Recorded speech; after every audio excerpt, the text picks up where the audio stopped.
Ju përshëndes të gjithëve të nderuar shikues, ka pasur një reagim të fundit nga Ambasada e Shteteve të Bashkuara, e cila ka reaguar mbi zhvillimet e fundit politike në Shqipëri duke theksuar rëndësinë e pavarësisë së institucioneve të drejtësisë. E pyetur nga News 24 për një qëndrim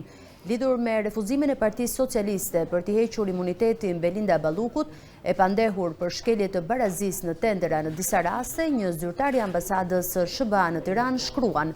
pavarësia e institucioneve të drejtësisë në Shqipëri mbetet thelbësore për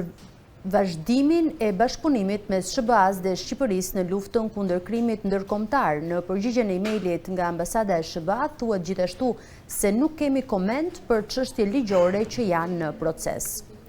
Ky ishte reagimi i fundit nga Ambasada e Shteteve të Bashkuara të Amerikës, ekskluzivisht për News 24, lidhur me zhvillimet e fundit politike në Shqipëri. Kujtojmë që ditën e djeshme u mblodh grupi parlamentar i Partisë Socialiste, ku mbajtë një qëndrim në të cilin shprehej që majoranca socialiste të njëjtën në parlament do të votoj kundër kërkesës së SPAK për arrestimin e Belinda Ballukut. Kësaj, News 24 është drejtuar me një email ambasadës amerikane në Shqipëri për t'i marrë një koment lidhur me këtë çështje, ku kjo e fundit është përgjigjur se duke theksuar rëndësinë e pavarësisë së institucioneve të drejtësisë,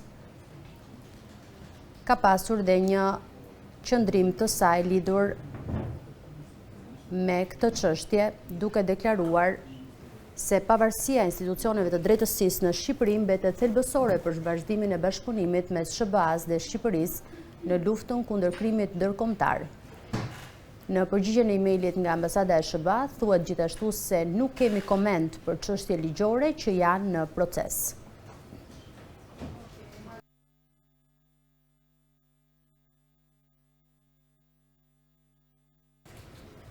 Ky ishte reagimi më i fundit nga Ambasada Amerikane në Shqipëri. Do të shkojmë